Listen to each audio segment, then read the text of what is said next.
அன்பு ஊடக நண்பர்களுக்கு வணக்கம். இன்று தமிழக முதலமைச்சர் அவர்கள் இந்தியாவில் தொகுதிகள் மறுசீரமைப்பு செய்வதாக மத்திய அரசு இன்னும் அறிவிக்காத நிலையில் அவர் தலைமையிலே ஒரு அனைத்து கட்சி கூட்டத்தை நடத்தி 4 மணி நேரம் விவாதம் செய்யப்பட்டது. இந்த கூட்டத்தில் பாட்டாளி மக்கள் கட்சி கலந்து கொண்டு எங்களுடைய கருத்துக்களை அதில் பதிவு செய்தோம். குறிப்பாக இன்னும் மத்திய அரசு கொள்கை முடிவு எடுக்கவில்லை, எந்த அறிவிப்பும் அறிவிப்பவில்லை. ஆனாலும் சமீபத்தில் உள்துறை அமைச்சர் மரியாதைக்குரிய திரு அமித்ஷா அவர்கள் கோவையிலே தமிழ்நாட்டில் ஒரே ஒரு தொகுதி கூட நாங்கள் குறைக்க மாட்டோம், தென் மாநிலங்களில் ஒரே ஒரு தொகுதியும் குறைக்க மாட்டோம் என்று அழுத்தம் திருத்தமாக சொன்னார். அப்பொழுது வட மாநிலங்களில் எத்தனை தொகுதிகள் அதிகப்படுத்துவார்கள் என்று எல்லாம் சொல்லவில்லை. ஆக இதிலிருந்து என்ன தெரிகிறது என்றால், நிச்சயமாக மத்திய அரசு அவர்களுக்குள் இந்த பிரச்சனையை பேசிக் கொண்டிருக்கின்றார்கள். இது இன்னும் தெளிவு வரவில்லை. அதனால் இங்கே பாட்டாளி கட்சி கலந்து கொண்டு கூட்டத்தில் கலந்து கொண்டு பாதிக்கப்படுகின்ற தென் மாநிலங்களில் ஒருங்கிணைந்து நாம் எல்லோரும் ஒன்றாக இணைய வேண்டும் என்று ஒரு கருத்தை வைத்தோம். இந்தியாவில் இதற்கு முன்பு 3 முறை தொகுதி மறுசீரமைப்பு செய்யப்பட்டிருக்கிறது. 52, 63, 73. அதன் பிறகு 76 இந்திரா காந்தி அம்மையார் அவர்கள் அவசர காலத்தில் இன்னும் 25 ஆண்டுகள் மறுசீரமைப்பு இல்லை என்று அரசியல் சாசன 42வது பிரிவில் சட்ட திருத்தம் கொண்டு வந்தார்கள்.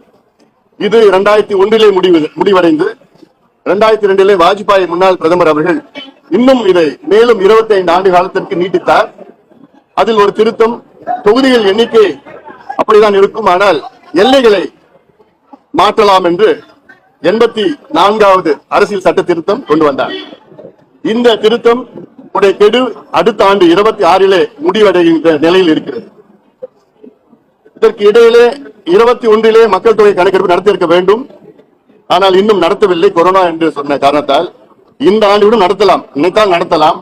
ஆனால் மத்திய அரசு எதற்காக காத்துக் கொண்டிருக்கிறது என்றால், இந்த 2002 விட்ட கெடு, அதாவது அந்த 25 ஆண்டுகள் அடுத்த ஆண்டு முடிவும், அந்த முடிவு முடிந்த பிறகு தான் மக்கள் தொகை கணக்கெடுப்பு நடத்த திட்டமிட்டிருக்கிறார்கள் என்று தெளிவாக தெரிகிறது. அந்த கணக்கெடுப்பின்படி எடுத்தால் தமிழ்நாட்டுக்கு மிகப்பெரிய இழப்பு வரும்.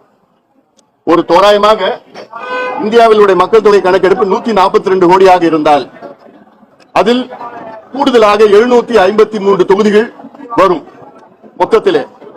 அதில் தென் மாநிலங்களுக்கு மட்டும் வெறும் 15 தொகுதிகள் தான் வரும். வட மாநிலங்களுக்கு 195 தொகுதிகள் கிடைக்கும். அதிலும் குறிப்பாக உத்தரப்பிரதேசுக்கு 48 தொகுதிகள் கிடைக்கும் கூடுதலாக, பீகாருக்கு 30 தொகுதிகள் கூடுதலாக கிடைக்கும், மகாராஷ்டிராவுக்கு 20 தொகுதிகள் கூடுதலாக கிடைக்கும், தமிழ்நாட்டுக்கு வெறும் 2 தொகுதிகள் தான் கூடுதலாக கிடைக்கும், கேரளாவுக்கு 1 தொகுதி குறையும். ஒட்டுமொத்த தென் மாநிலங்களுக்கு வெறும் 15 தொகுதிகள், வட மாநிலங்களுக்கு 195 தொகுதிகள் கிடைக்கும். 142 கோடி மக்கள் தொகை இருந்தால் இந்த நிலை இருக்கக்கூடாது என்று இங்கே எங்களுடைய கருத்துக்களை முன்வைத்தோம். அதாவது மொத்தத்தில் 30 விழுக்காடு தொகுதிகளை அதிகப்படுத்தினார்கள் என்றால் தமிழ்நாட்டுக்கும் அந்த 30 விழுக்காடு எண்ணிக்கை அதிகப்படுத்த வேண்டும், பீகாருக்கும் இதே 30 விழுக்காடு தொகுதிகளை அதிகப்படுத்த வேண்டும், உத்தரப்பிரதேஷ், மகாராஷ்டிரா, கேரளா, கர்நாடகா, இந்தியாவில் உள்ள அனைத்து மாநிலங்களுக்கும் இதே அளவில் அதிகப்படுத்த வேண்டும். தமிழ்நாட்டுக்கு கிட்டத்தட்ட 71 சென்சஸ் படி அப்பொழுது 543 தொகுதிகள் எண்ணிக்கையிலே தமிழ்நாடு 39 தொகுதிகள். அந்த விகிதாச்சாரம் பாத்தீங்கன்னா 7.18 7.18% அது குறையக்கூடாது என்று நிலைப்பாட்டு இன்று அனைத்து கட்சிகளும் சேர்ந்து எடுத்திருக்கின்றோம். அது இல்லாமல் இதை ஒன்றாக நாம் அணுக வேண்டும் என்ற நோக்கம். அதே போன்று இந்த இருமொழி கொள்கை, மும்மொழி கொள்கை பிரச்சனை சம்பந்தமாக முதலமைச்சர் இன்னும் ஒரு கூட்டத்தை கூட்ட வேண்டும் என்று நாங்கள் கோரிக்கை வைத்தோம். அதே போன்று முதலமைச்சரிடம் சாதிவாரி கணக்கெடுப்பு நடத்த வேண்டும் என, இதற்கு ஒரு அனைத்து கட்சி கூட்டத்தை கூட்ட வேண்டும் என முதலமைச்சருக்கு நாங்கள் பாட்டாளி கட்சி கோரிக்கை விடுத்திருக்கின்றோம். அது மட்டுமல்ல, முதலமைச்சருக்கு ஏதாவது சந்தேகம் இருந்தால் ஒரு குழுவாக நாங்கள் டெல்லிக்கு செல்கின்றோம். டெல்லியிலே அமைச்சர்களை சந்தித்து சாதிவாரி கணக்கெடுப்பு நடத்த தமிழ்நாட்டிற்கு அதிகாரம் இருக்கிறதா இல்லையா என்று தெளிவுபடுத்துவோம் என்றும் இதையும் நாங்கள் பாட்டாளி மக்கள் கட்சி சார்பிலே நாங்கள் பேசியிருக்கின்றோம்.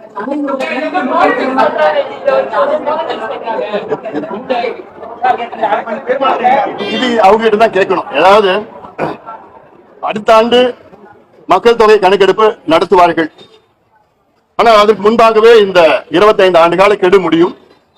அப்படி நடத்தினார்கள் என்றால் இன்னும் மத்திய அரசு தெளிவுபடுத்தணும். ஏன்னா இதுல நிறைய ஃபார்முலா இருக்கு. ஒரு ஃபார்முலாவில் 33 விழுக்காடு அதிகரித்தால் 721 எண்ணிக்கை தான் வரும். அப்படி 142 கோடி மக்கள் தொகை கணக்கெடுத்தா 753 வரும். இல்ல இப்ப புதிதாக மக்கள் தொகை கணக்கெடுப்பு நடத்தா 848 வரும். இப்படி பல ஃபார்முலா இருக்கு. இன்னும் தெரியல. மத்திய அரசு தெளிவுபடுத்தணும். என்ன செய்ய போறாங்கன்னு இன்னும் தெளிவுபடுத்தாம இருக்கிறாங்க. அது தெளிவுபடுத்தணும். தமிழ்நாட்டுக்கு எந்த பாதிப்பு வரக்கூடாது என்று முன்கூட்டியே இது போன்ற கூட்டத்தை கூட்டு மத்திய அரசுக்கு அழுத்தம் கொடுக்க வேண்டும் என்று எங்களுடைய யோசனை.